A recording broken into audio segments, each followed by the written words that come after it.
agent of the universe. It is not the killing or jailing of evil that will change this world, or the quarantining of humans. True change can and will only come by changing us, the human. Yet not surprisingly, humans still choose to put their destiny in the hands of others rather than in themselves. We really are the only species that has no idea how to live in balance with its creator. Did you know that in yoga, as well as with philosophers such as Plato, there is the prevailing belief that we, life, began as a whole, as one single consciousness. With the Big Bang, that consciousness became split and fragmented into 1,000,000 masculine and feminine souls, each embodying varying degrees of the other. Because if you remember from the first set of letters, the universe as we know it is characterized by dualities and opposites in everything. The sun and the moon, good and bad, fear and courage, electrons and protons, good and evil, are all manifestations of masculine and feminine, the positive and negative. As long as there is a universe, these dualities will be present in our world, because one cannot exist without the other, as they are all on the same plane. Remember the seesaw? One may sink to the bottom while the other rises, but the other shall remain in a latent form. Because remember, through yoga, we aim to rise above the influence of these polarities. Ever notice that what you yearn for, what everyone yearns for, is to feel whole, to feel complete? That there's always this feeling of something missing, which is why we constantly seek out friendships, family, children, relationships, religion. Because when we feel most complete is when we are connected to another's energy that mirrors ours, or at least complements ours, albeit a person, an animal, God, or the universe. But to find that energy that mirrors yours is not as easy at all, which is why so many of us seek solace in the world external to themselves. Constantly trying to fill that void through sex, sports, drugs, material goods, etc. All of which provide a feeling of completeness, but only for a moment, and then poof, you are back to feeling a little incomplete. That wheel of desire just keeps tricking us. It makes sense when you think of it. All living things are all pieces of a puzzle that, when connected correctly, is part of a whole puzzle that eventually makes up the universe. I believe the universe was created this way so each soul could continue to communicate clearly across races, cultures, species. Yes, species, because we have the ability to energetically speak with all living things. Do you know what namaste means? It is an acknowledgement of the universal consciousness in us all. But somewhere along the line, so many human souls got buried. The mind took over, and many of us stopped believing in our connection to each other and all living things.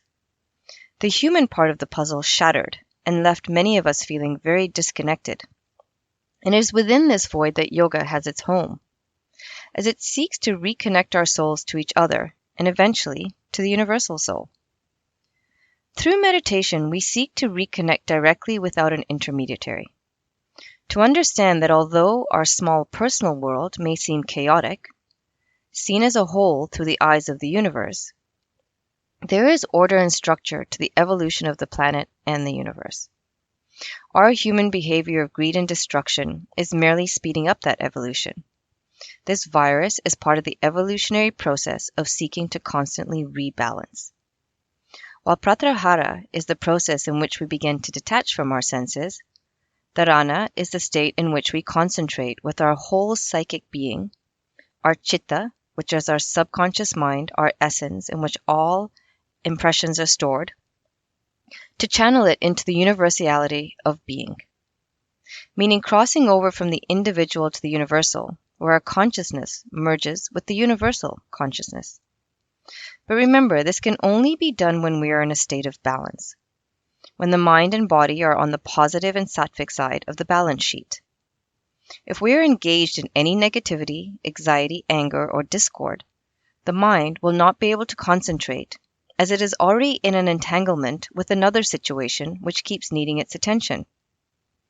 For many of us, this is our entire state of our lives, mental chaos. However, yoga is a positive state and can only be practiced in this state.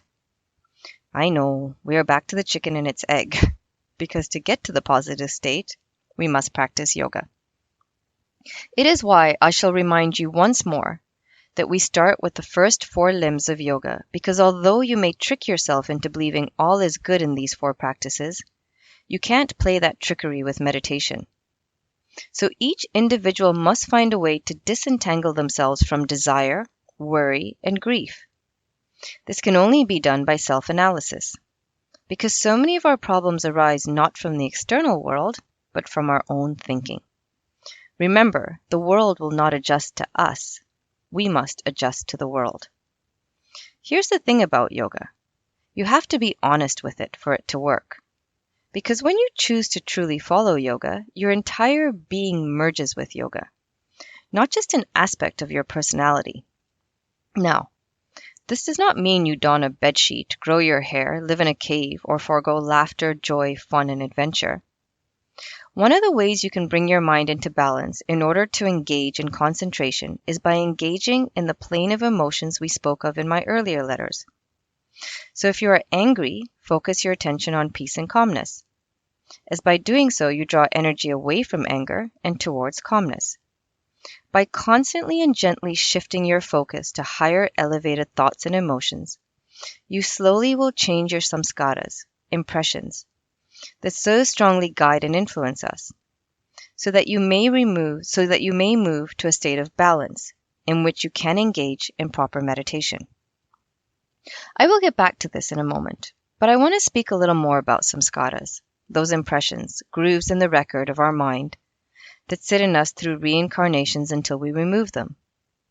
Not all our actions will create samskaras in us. I have to say, I really enjoy this word. The actions that will create the greatest impressions in our mind are those that are carried out with full awareness of the intentions of our actions. Sam means well planned and thought out. Kara means action undertaken. Every time we repeat an action in this way, with full awareness, the samskara in us gets deeper until it becomes a habit. Note, a samskara can also be positive. A habit transfers the power to the body, thereby debilitating our mind. So when our mind tries to engage in an action that is contrary to the habit, it really struggles.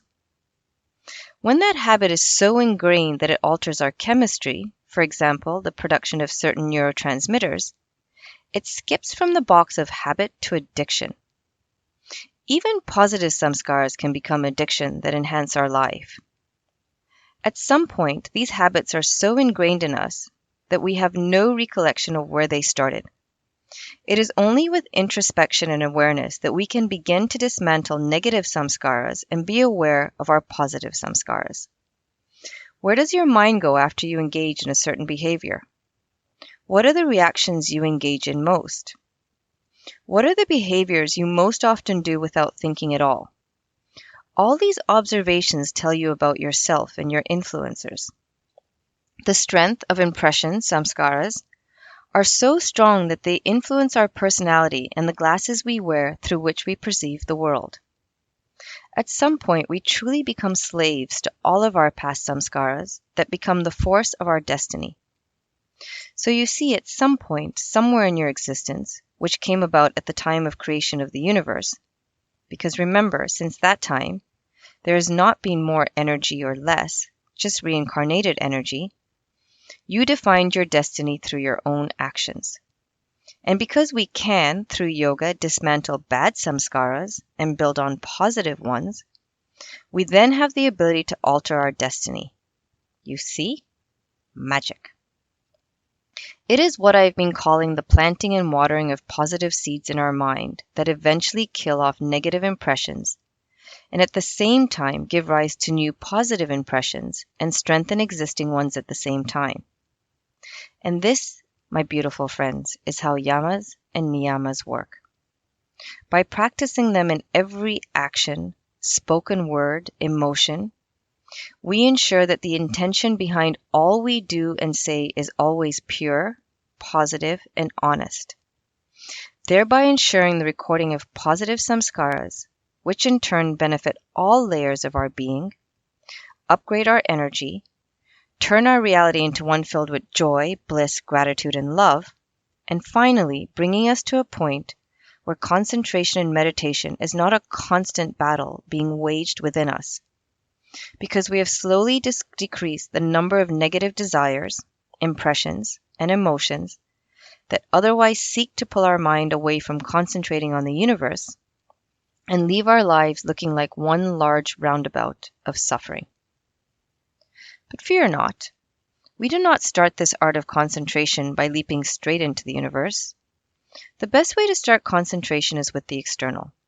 And this may surprise you, but you can start in your daily activities. By sitting for a period of time and studying yoga, allowing your mind to concentrate on the study. By sitting and listening to these letters with full concentration. By engaging in one act at a time instead of several at the same time. You can also begin through the use of meditation beads, chanting a mantra as you move from bead to bead, giving your senses one focus to start with. I found the candle meditation was very useful when I first started, as it allows you to gently shift from the external to the internal. Light a candle in a darkened room and place it on a stand or block so it is at the level of your heart. Keep your eyes wide open as you stare at the flame without blinking. When your eyes begin to water, because this is also an eye cleaning technique, close your eyes and focus on the image that appears between your eyebrows. Hold it, and only when that image disappears as you have lost concentration, open your eyes and start again. Lastly, there are walking meditations as well, which I found very helpful. There are others, but these are merely the ones I have engaged in. From there, you can move to internal meditation, done with closed eyes, where you focus on a chakra, or the light between your eyebrows, or visualize a light in your heart. When you have reached the point where you can concentrate on one thing, for example, the light of a candle over a period of time, without your senses pulling at you, you have achieved dharana. When you feel as if you have absorbed that light and you are no longer separate from the energy from it, then you have reached the stage known as dhyana. It is also in this stage that you are better able to observe your mind objectively, without attachment or judgment, as we begin to move our concentration internally, without our senses hanging about. As we shed the senses, we give greater energy to fuel introspection of ourselves, because the senses are a constant drain of our energy. The last stage is when you are no longer aware of yourself being separate from the universe, but are wholly absorbed into it, samadhi. Think of it like this. It is the point where the river, which is you, enters the ocean, which is the universe, and becomes a part of it. So you can no longer tell which water belongs to the river and which to the ocean, because they are the same body of water. You know that I continue to write these letters even now is a testimony of the faith I continue to have in this connection, even though in one way or the other it has challenged me every day since you found me. Yes, that was a gentle reminder there that you came looking for me, not the other way around. Love, the Enchanted Yogi.